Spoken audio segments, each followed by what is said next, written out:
अगर आप UGC net economics की तैयारी कर रहे हो और ये एग्जाम आपसे पास नहीं हो रहा और इसकी सारी गलती आपको लगता है कि नॉलेज की वजह से है, तो आप गलत हैं। आज के इस 7th वीडियो में, जो यूजीसी नेट की 7 वीडियोस की सीरीज है, ये 7th वीडियो है। आज मैं आपको बताऊंगा कैसे आप 180 प्लस इजीली स्कोर कर सकते हो आपकी एग्जिस्टिंग नॉलेज से। मतलब नॉलेज हमें होती है, पर किस वक्त क्या यूज करना है, कैसे क्वेश्चन सॉल्व करने हैं, कैसे रिवीजन करना है, ये सब चीजें मैं पिछले 6 वीडियो में कवर कर चुका हूं, along with subject wide video like micro, macro, econometry, stats, Indian economy, ऐसे मैंने सारे वीडियोस बनाए। इस वीडियो में आज हम बहुत सारी टेक्निक सीखेंगे।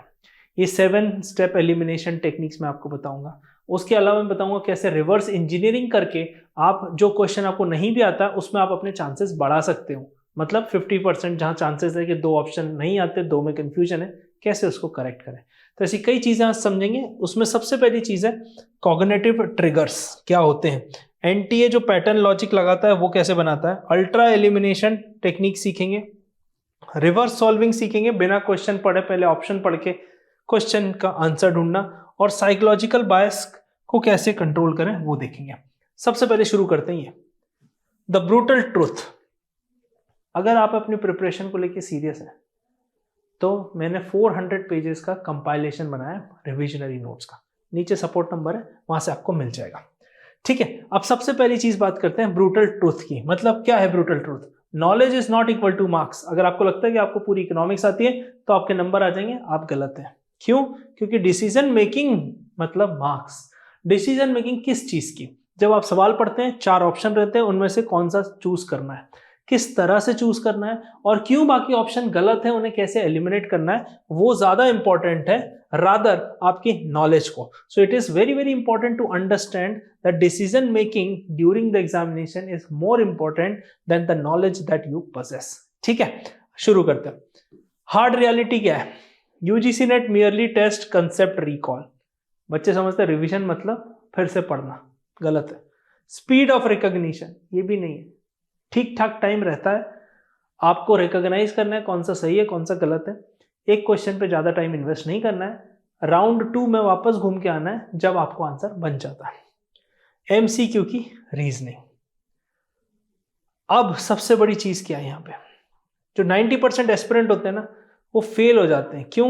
Not because they don't know the syllabus, they know the syllabus, they didn't study enough, they study enough, but the problem क्या है? They fail because they don't know how to choose the correct option under uncertainty।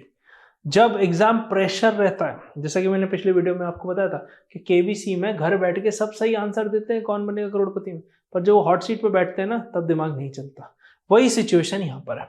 इस simple से चीजों को समझने के लिए मैंने आपको आगे की काफी टेक्निक्स बताई है। ठीक है, so UGC NET is a thinking exam, not a reading exam.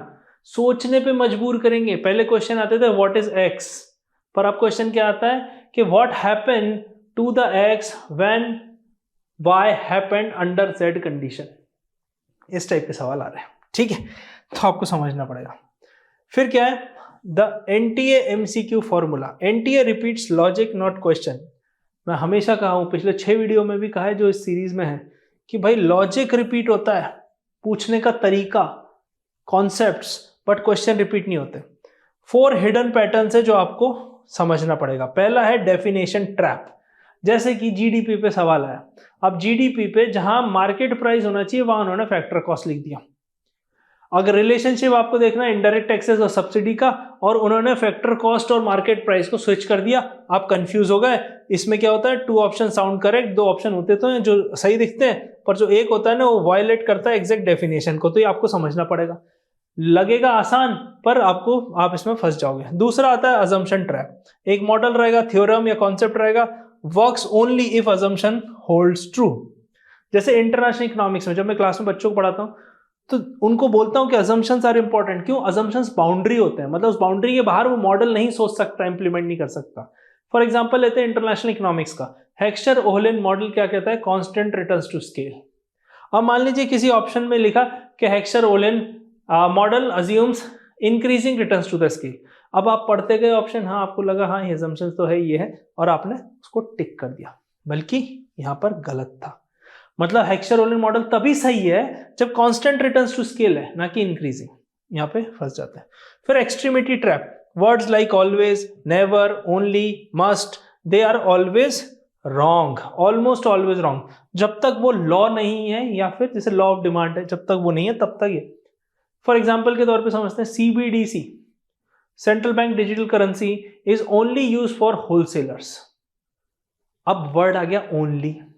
अब आपको पता है करंट अफेयर्स की क्लास जो मैं हर संडे लेता हूं 12 बजे, उसमें ये मैंने आप बताया है कि होलसेलर और रिटेलर दोनों के लिए, दोनों यूज कर सकते हैं, सिर्फ होलसेलर के नहीं। पर आप जब सेंटेंस पढ़ोगे फ्लो में और एग्जाम की अनसर्टेनिटी, हो सकता है आप सही कर दो। तो ओनली यहां वर्ड है, जैसे मैंने आपको बताया only. All financial institution comes under RBI, ठीक है। तो ऐसे एक्सट्रीम वर्ड्स का ध्यान रखना। नेक्स्ट है logical reversal trap. Assertion looks correct but relationship is reversed, उल्टा है। तो यहां पर असर्शन तो सही दिख रहा है, रीजनिंग भी सही दिख रही है, पर उनका रिलेशनशिप उल्टा है। जैसे इंडिया की टैक्स टू GDP तो बढ़ रही है, GST कलेक्शन भी बढ़ रहा है। टैक्स टू GDP इंप्रूव हो रहा है, GST कलेक्शन बढ़ रहा है। तो GST कलेक्शन बढ़ने से इंप्रूव हो रही है, या इंप्रूव हो रही है इसलिए GST कलेक्शन बढ़ रहा है? दोनों है तो इंटर रिलेटेड, ये चीज आपको यहां समझनी है। So if something feels too easy, जब आपको लगे कि ये तो बहुत आसान है, कैसे पूछ लिया एग्जाम में, वो ट्रिक कर रहे हैं आपके साथ, वर्ड का ध्यान रखना, ठीक है। अब आते हैं मेन इंपॉर्टेंट चीज पे, 7 लेयर अल्ट्रा एलिमिनेशन। 1000% तक एक्स्ट्रा वैल्यू बढ़ा देगा आपकी चीजों की, आसानी से हो जाएगा। This eliminates 3 option. ये टेक्निक अगर आपने यूज कर ली तो 4 में से 3 ऑप्शन वैसे ही एलिमिनेट हो जाएंगे without even solving the question. मतलब क्वेश्चन को आप सॉल्व करने के मोड में आओगे उससे पहले ही 3 ऑप्शन बाहर, कैसे समझते हैं, ठीक है। ये इकलौता जैसा फ्रेमवर्क है जो 20 to 30 extra marks will fetch you, ठीक है। पहला है लेयर 1। लेयर 1 को समझते हैं। आइडेंटिफाई द कॉन्सेप्ट, पहले 5 सेकंड में कॉन्सेप्ट का आइडेंटिफाई करना। मान लो 4 ऑप्शन दिए हैं, हेरल्ड डोमर, सोलो, है ना, रॉस्टो और आर्थर लुइस। ये 4 ऑप्शन पढ़ के आपको क्या लग रहा है कि क्वेश्चन किस बारे में है? क्वेश्चन ग्रोथ एंड डेवलपमेंट से रिलेटेड है, ठीक है। तो क्या करेंगे, what concept is examiner touching, micro है, मैक्रो है, स्टैट्स, इंडियन इकोनॉमी, वेलफेयर, ये समझ गए। अब 3-4 सब्जेक्ट आपके बहुत स्ट्रांग है, 3-4 आपके वीक है। आप पहले ही समझ जाओगे ये क्वेश्चन अभी अटेम्प्ट करना है कि राउंड 2 में अटेम्प्ट करना है। तो सबसे पहली चीज क्या हो गई, आइडेंटिफाई द कॉन्सेप्ट्स। फिर लेयर 2 पे आते हैं, define the concept in your mind. 3 second का काम है ये, पहला 5 सेकंड पे करना। Do not define it on paper, से इट इन योर माइंड। कैसे, आपने कोई डेफिनेशन पढ़ी, उसको दिमाग में पहले ही सोच लिया। जैसे given goods, positive price demand relationship under strong income effect. फिर टाइप 1 एरर क्या है भाई, टाइप 1 एरर क्या है, नल हाइपोथेसिस अगर रिजेक्ट कर दो जब वो सही हो। तो ये आपको पहले ही क्लियर हो गया, मतलब विदाउट रीडिंग आपके माइंड में आपने एक बार रिवाइज कर लिया। क्योंकि जब हम ऑप्शन या बाकी चीजें पढ़ लेते हैं तो हम कहीं ना कहीं बायस्ड हो जाते हैं, वो बायसनेस को हमको यहाँ हटाना है। So this is a mental step prevents confusion, जहां पर स्टूडेंट्स फंसते हैं। तो कंफ्यूजन होने से पहले मेंटल स्टेप आपको क्लियर कर लेनी है, ठीक है। फिर लेयर 3 की बात करते हैं, रिमूव वॉयलेटर्स ऑफ डेफिनेशन। जैसा कि मैंने अभी आपको बताया, कोई अजम्पशंस है ना, ऐसे ही डेफिनेशन। जैसे inflation, what is inflation, is rising general price level in the economy of all the commodities. अब यहां पर वर्ड है जनरल। इफ आई से rising prices of the commodity is inflation, तो मतलब सिर्फ प्याज का रेट बढ़ेगा तो इन्फ्लेशन होगा क्या? नहीं, सबका रेट बढ़ेगा, जनरल प्राइस लेवल बढ़ रहा है तो ही इन्फ्लेशन होगा। तो वॉयलेटर ऑफ द डेफिनेशन आपको देखना है। तो कोई ऑप्शन है जो कॉन्ट्राडिक्ट कर रहा है उसको आप उसको कट कर दो, ठीक है। फिर लेयर 4 क्या है, रिमूव वॉयलेटर्स ऑफ अजम्पशन।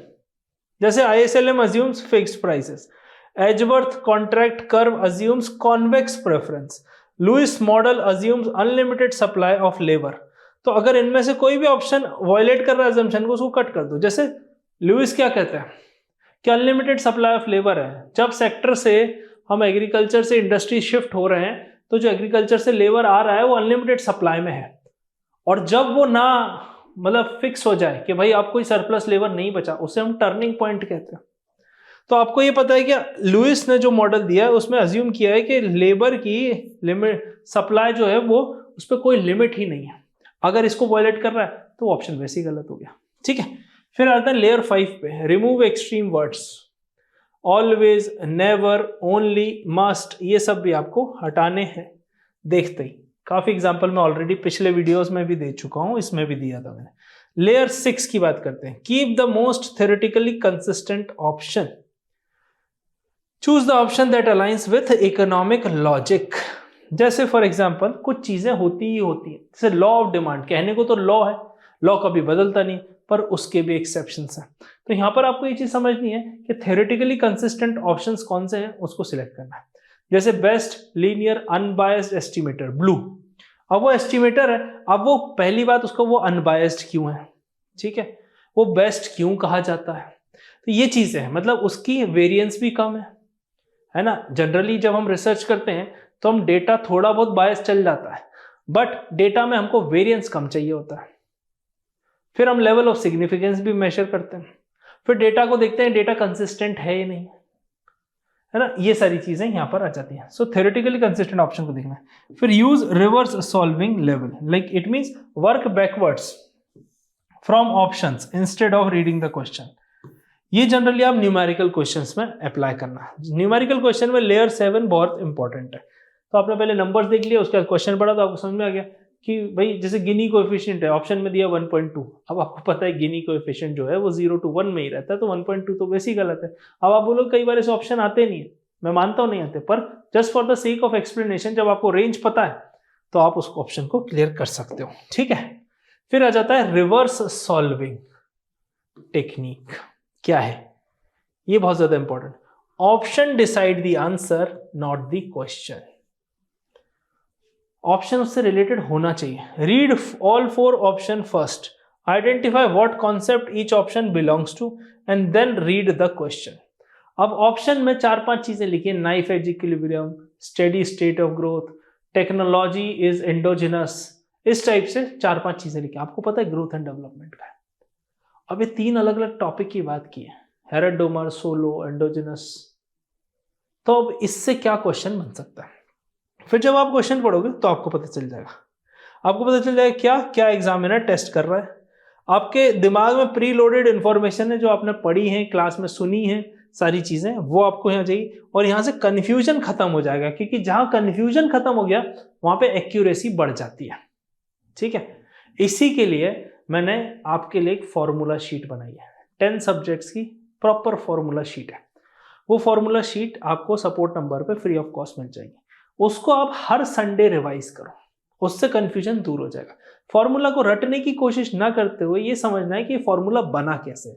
जब फॉर्मूला बनने के पीछे के लॉजिक समझ जाओगे तो फॉर्मूला कभी रटना नहीं पड़ेगा, और ये 40 to 50 मिनट्स आपके एग्जाम में बचा लेगा, क्योंकि जब आप राउंड 1 करोगे तो मैक्सिमम सॉल्व करोगे जो आते हैं, राउंड 2 में ये कहानी यहां से शुरू होती है। ठीक है, अब आ जाते हैं अपन असर्शन एंड रीजनिंग पे, बहुत इंपॉर्टेंट है, सबसे ज्यादा डेंजरस क्वेश्चन है, बच्चे डरते भी इसी से, पर हम इसको साइंटिस्ट की तरह सॉल्व करने की कोशिश करेंगे। कैसे करेंगे देखते हैं।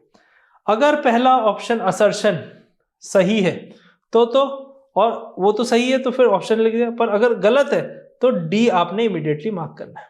रीजन ट्रू है, अगर गलत है तो ऑप्शन सी मार्क कर देना है। तो पहले तो यहीं पर क्लियर हो गया, अगर इनमें से कोई एक आध गलत या सही निकला तो ऑप्शन वैसे ही एलिमिनेट हो गया। Is reason really explaining the assertion, तो जब भी हम असर्शन पढ़े उसके बाद बिकॉज लगा लें और फिर रीजनिंग पढ़े। ठीक है, तो पढ़ना इस ऑर्डर में। अब check if causal direction is correct, मतलब रिवर्स तो नहीं है, अगर रिवर्स है तो ए को असर्शन को एलिमिनेट करता है, मतलब ये इसका रीजन या उल्टा हो रहा है, ये आपको देखना पड़ेगा वहां पर किस तरह से, है ना। पिछले कई वीडियो में मैंने आपको एक्सप्लेन भी किया, जैसे आरबीआई ने अगर रेट ऑफ इंटरेस्ट बढ़ाया तो वो क्यों बढ़ाया, क्योंकि इन्फ्लेशन बढ़ गया इकोनॉमी में। अब इसी को मैं उल्टा कर दूं कि आरबीआई ने इन्फ्लेशन बढ़ते हुए देखा तो रेपो रेट इंक्रीज कर दिया। अब सेंटेंस का खेल है यहाँ पे, दोनों सही है, बट सेंटेंस किस तरह से फ्रेम किया जा रहा है उस हिसाब से। तो अगर वो उसका लॉजिक ही नहीं है तो बात खत्म है वहीं की वहीं। तो यहाँ पे हमेशा बिकॉज लगा के आप इनको रीड करना। ठीक है, so truth is not equal to explanation, मतलब दोनों सही हो सकते हैं सेपरेटली, जैसे विराट कोहली महान क्रिकेटर, सचिन तेंदुलकर महान क्रिकेटर। डिफरेंस क्या है? दोनों का समय अलग अलग है। अब मैं बोलूं सचिन तेंदुलकर या विराट कोहली महान क्रिकेटर है क्योंकि सचिन तेंदुलकर महान क्रिकेटर रहे इंडिया में, इस बात का तो कोई लेना देना नहीं है, तो ये उससे लिंक्ड नहीं है। दोनों स्टेटमेंट है सही, but explanation is a problem. ठीक है, so even if both are true, reason may not explain the assertion. ये सबसे ज्यादा यहां बच्चे फंसते हैं। ठीक है, आगे बढ़ते हैं। 2 मिनट रूल बहुत इंपॉर्टेंट है टफ एमसीक्यूज के लिए। Don't die on a single question, emotionally connect नहीं होना है। If you stuck in 2 minutes, skip, come back later. तो पहले हम क्या करें, पहले एक राउंड पूरा लगा लें, पूरे 1 से लेकर 100 तक क्वेश्चन देख लें, आधे घंटे में, 40 मिनट में, जितना जल्दी हो सकता है। इससे आइडिया लग जाएगा पेपर का लेवल क्या है, पेपर में कठिन क्वेश्चन कितने हैं। अगर मैं पढ़ के गया हूं, मुझे कठिन लग रहा है, तो दूसरों को भी कठिन लग ही रहा होगा। ठीक है, तो उस हिसाब से समझ के 2 मिनट से ज्यादा नहीं बिताना है, 120 सेकेंड्स बहुत होते हैं। ठीक है, बिकॉज इस हिसाब से यू विल बर्न टाइम, फिर आप फ्रस्ट्रेट भी हो जाओगे, फिर आपकी एक्यूरेसी ड्रॉप हो जाएगी, क्योंकि आपका कॉन्फिडेंस ड्रॉप हो जाएगा, और उसके बाद मोमेंटम ड्रॉप हो जाएगा। एक गलत हुआ तो आपको लगे यार ये गलत हो गया, 2 गलत हो गए, 3 गलत हो गए, बन नहीं रहा है, आपका मोमेंटम ब्रेक होगा। ठीक है, सो नेवर रेसल, उसके साथ कुश्ती नहीं लड़नी है। ठीक है, with the difficult question in the first round. बाद में आप जब कर लो, अटेम्प्ट तो करना ही है क्योंकि नेगेटिव मार्किंग है नहीं, तब आप रेसलिंग कर लेना, पर पहले तो जो आता है अपन उस पर फोकस करें। ठीक है, फाइनल टेक अवे से पहले मैं आपको एक चीज बताना चाहता हूं। अगर आप सीरियसली प्रिपरेशन कर रहे हैं और आप समझना चाहते हैं कि आप कितने मार्क्स स्कोर कर सकते हैं, हमारा एक साइकोमेट्रिक डायग्नोसिस टेस्ट है, उसको आप देना, फ्री ऑफ कॉस्ट है। 50 से 60 क्वेश्चन उसमें पूछे जाएंगे, हर एरियाज आपका टेस्ट किया जाएगा। लिंक नीचे आपको सपोर्ट नंबर पे मिल जाएगी। बड़ी सी रिपोर्ट जनरेट होगी, वो रिपोर्ट आप चाहो तो मेरे साथ डिस्कस कर सकते हो। वो रिपोर्ट में आपका पूरा एक्सरे होगा आपकी तैयारी का, आप अपने साथ रखो, जिसको शेयर करना है उसके साथ शेयर करो, चीज़ों को समझो, उसको एनालाइज करो और उसके अकॉर्डिंग वर्कआउट करो। एग्जाम चुटकियों का खेल है। ठीक है, अब माइंडसेट सबसे बड़ी चीज है, क्योंकि यहां से हमको ये समझना पड़ेगा कि हाँ हम जीत सकते हैं, हम कर सकते हैं। कैसे? बिलीव्स इन एलिमिनेशन नॉट गेसिंग। मतलब कोई भी चीज गलत है तो क्यों गलत है उसको एलिमिनेट करना है। ऐसे नहीं बोलना कि मुझे ऐसा लग रहा है इसलिए गलत है। जैसे आप पढ़ाई कर रहे हो, आप मेरे पास आते हो, मैं कहूंगा आप बेवकूफ स्टूडेंट हो, आपके पास नॉलेज नहीं है, आप बोलोगे सर ऐसा क्यों बोल रहे हो, you will ask me reason. Reason हो सकता है मैं दे दूंगा रीजन कि आपने टेस्ट नहीं दिया, आपने क्लास अटेंड नहीं की, आपने हमारे बैच में ज्वाइन तो किया था पर आपने मटेरियल भी नहीं पढ़ा, बहुत सारी चीजें मैं बोल सकता हूं, बट बिना बोले मैं आपको ये क्लेम नहीं कर पाऊंगा। वैसे ही होता है गैस वर्क, आप सिर्फ लगा देते हो क्योंकि मुझे ये लग रहा है ये ऑप्शन सही है। एलिमिनेशन क्या होता है? एलिमिनेशन प्रूफ मांगता है। फिर यूज लॉजिक नॉट मेमोरी। हर चीज का एक लॉजिक है। जैसे मैं बात करता हूं कि classical economist assumed that unemployment, involuntary unemployment can also happen in the economy. ना यहाँ मैंने क्लासिकल बोला, यहाँ इनवॉलेंट्री अनएम्प्लॉयमेंट बोला, बल्कि classical assumes full employment always. तभी तो वो 1929 में वेट कर रहे थे कि क्राइसिस अपने आप ठीक हो जाएगी। क्राइसिस अपने आप ठीक हो जाती पर उसमें लगते 10 साल अगर कीन्स इंटरवीन नहीं करते तो। ठीक है, तो ये हो गया लॉजिक, मेमोरी से नहीं हो रहा। स्टेज काम अंडर अनसर्टेनिटी। एग्जाम में होगा पहले 10 क्वेश्चन नहीं बने, 15 नहीं बने, हो सकता है वो इस तरह से शफल हुए हों कि आपके जो स्ट्रॉन्ग एरियाज हैं वो लास्ट में हो। तो इसका ध्यान रखना है कि हो सकता है आपके एरिया के क्वेश्चन आए, उनको पहले अटेम्प्ट करना है। उससे क्या फायदा होता है, कम समय में हम ज्यादा क्वेश्चन अटेम्प्ट कर लेते हैं, हमारा कॉन्फिडेंस भी बढ़ जाता है। Never fight with the tough question, इसका हमेशा ध्यान रखना। कोई भी टफ क्वेश्चन आ रहा है वो सबके लिए टफ है, थोड़ा छोड़ दो, दोबारा वापस आओ। कई बार ऐसा होता है कि दोबारा जब हम उस क्वेश्चन पे आते हैं हमें वो बन जाता है। Prioritize accuracy over blind attempts. तो ब्लाइंड अटेम्प्ट्स लास्ट में ही करना है, बिल्कुल ब्लाइंड वाले जिसमें आपको कोई आइडिया ही नहीं है कि ये है या वो है, पर उसके पहले एक्यूरेसी पे ही बात करनी। Revise PYQ deeply. पीवाईक्यू की बुकलेट है, आपके पास पहुंची होगी अगर आप हमारे बैच के स्टूडेंट हैं, आप प्लीज उसको अपने साथ रखो। पीवाईक्यूज के पैटर्न हर बार रिपीट होते हैं, 60 to 70% क्वेश्चन पैटर्न रिपीट पे ही आता है, कॉन्सेप्ट्स भी रिपीट होते हैं, question as it is repeat नहीं होते। पर जब आप पीवाईक्यू को समझ जाओगे तो आप समझ जाओगे कि UGC NET is not an exam of knowledge, it's exam of correctness. Correctness का एग्जाम है। ठीक है, तो आई होप ये 7 वीडियोस का सीरीज आपको पसंद आया होगा। पूरे 7 वीडियो, एक से लेके ये 7वां मैंने आपको बता दिया। जो भी चीज़ मैंने कमेंट की है वो आपको इस सपोर्ट नंबर से मिल जाएगी। ऐसे ही और सीरीज आगे सब्जेक्ट वाइज हम लाने वाले हैं। और भी कोई आपको सीरीज चाहिए तो आप कमेंट सेक्शन में ज़रूर बता देना। और डोंट फॉरगेट टू सब्सक्राइब, क्योंकि जब आप सब्सक्राइब करोगे तो आपको लेटेस्ट सबसे पहले आपको नोटिफिकेशन डिलीवर होगा कि नया वीडियो आ गया है। मिलते हैं अगले वीडियो में। थैंक यू, जय हिंद।